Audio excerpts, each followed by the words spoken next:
Hi, it's Chris with Implied Music, and this is more than just a Gizmo Sunday because I want to look at Westwood's new cello phrase library. Now, these aren't strictly speaking melodic phrases, they're more like rhythmic phrases that you can perform kind of yourself to integrate into your existing compositions.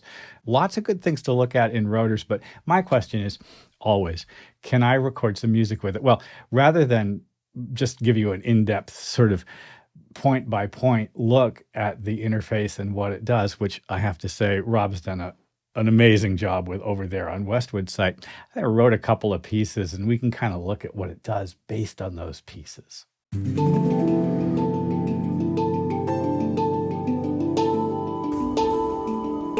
In addition to the lyrical quality of the cello, it also can really dig in and create some chug, so to speak, if you're an electric guitarist, right?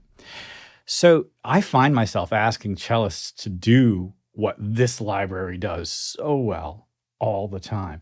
And frequently they don't really fully nail it. So it's great to have a library that just digs into the propulsive side of things. Let's look at rotor. I want to show you briefly kind of like what's going on with the interface, and then we'll look at the pieces. Listen, I'm going to just turn this camera off because we're going to be working on the screen. I might be back at the end. So I'm going to play a single note G, and this preset is just quarter notes. Here's a different simple preset. Do you hear how it's performed differently?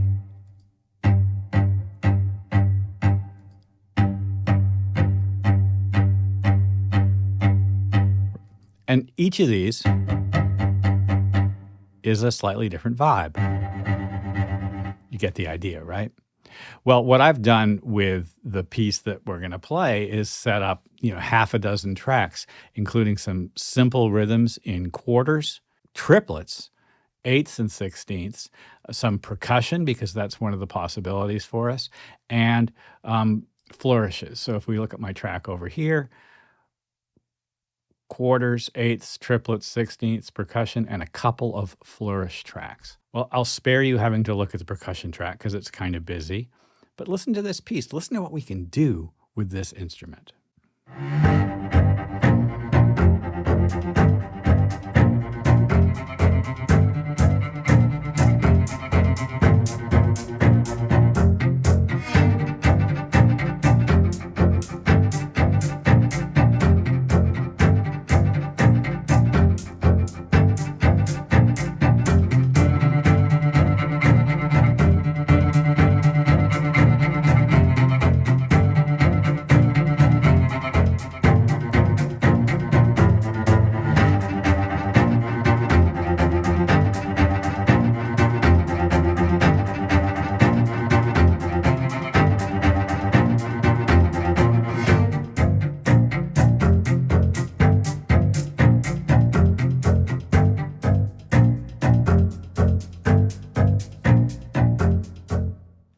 You probably noticed that was in an odd time signature, in a fast 11/8.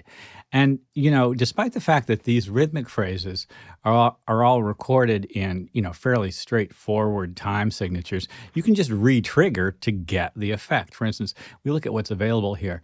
These various tempi give us a handful of different possible phrases. For instance, if I choose 90 beats a minute, it'll time stretch everything to fit. And I've got a couple of pages things I can choose.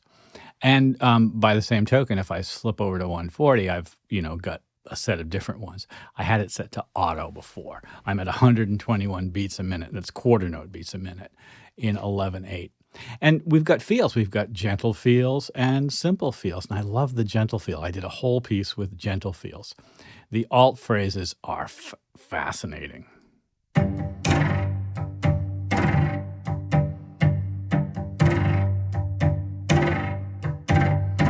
And really, just that bouncing bow is just so much fun, right? Each track has a different job rhythmically. My eighths is chugging. It's my favorite kind of guitar part. My triplets work against that. And of course, if I play a melodic phrase,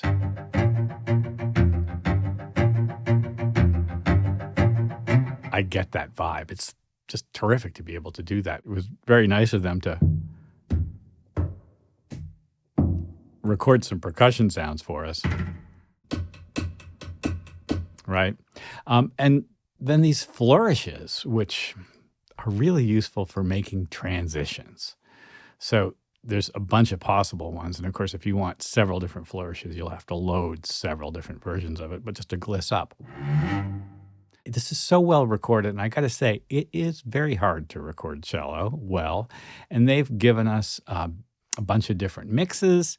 And we'll take a look at that in the second piece that I have to show you. So here in the second piece that I want to play for you, let's take a look at the bottom tab, because it's well worth thinking about it. So we've got expression and dynamic sliders. We've got a double it button, which, Rob in his review says always use it. But here's the problem with that, sort of automatic doubling effect, which is terrific. Listen to a single note without it. And then with it. If you do that on every track when you're recording a piece that uses only, 6 or 7 instances of rotor, then everything is a mess. So I left it off for most everything. And then over here we have an extended versus standard range. The standard range of the cello is somewhat narrower. The lowest note is that C and then up. Many good cellists can go further. And then the extended range flips it down another octave and up again. Now, mic mix-wise, they've given us these 4 mixes. Thank you very much. They're really great right out of the box. I found mix 1 best for me in terms of panning.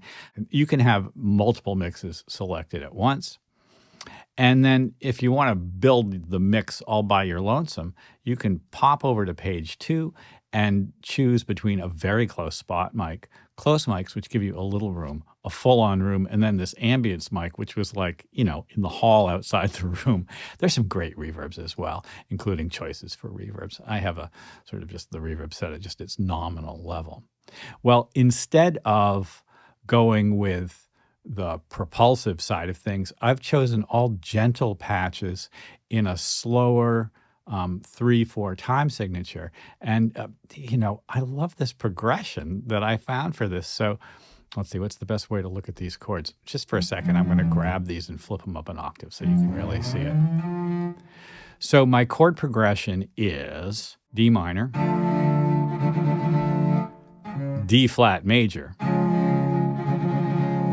and then related to D minor, so kind of going backwards, F major.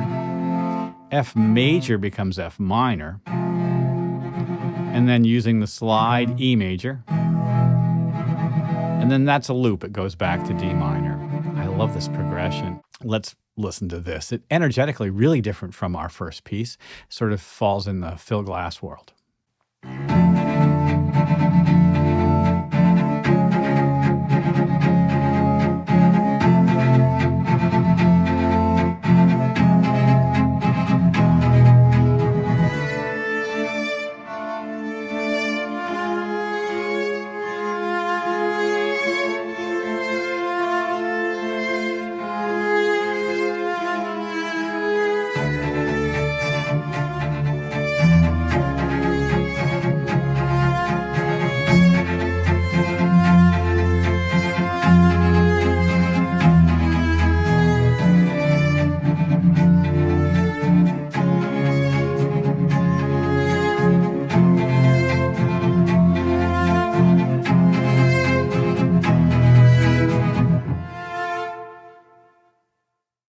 Well, in that piece, which I think would be beautiful to picture or, something like that, I think my favorite sound has got to be the brushed short.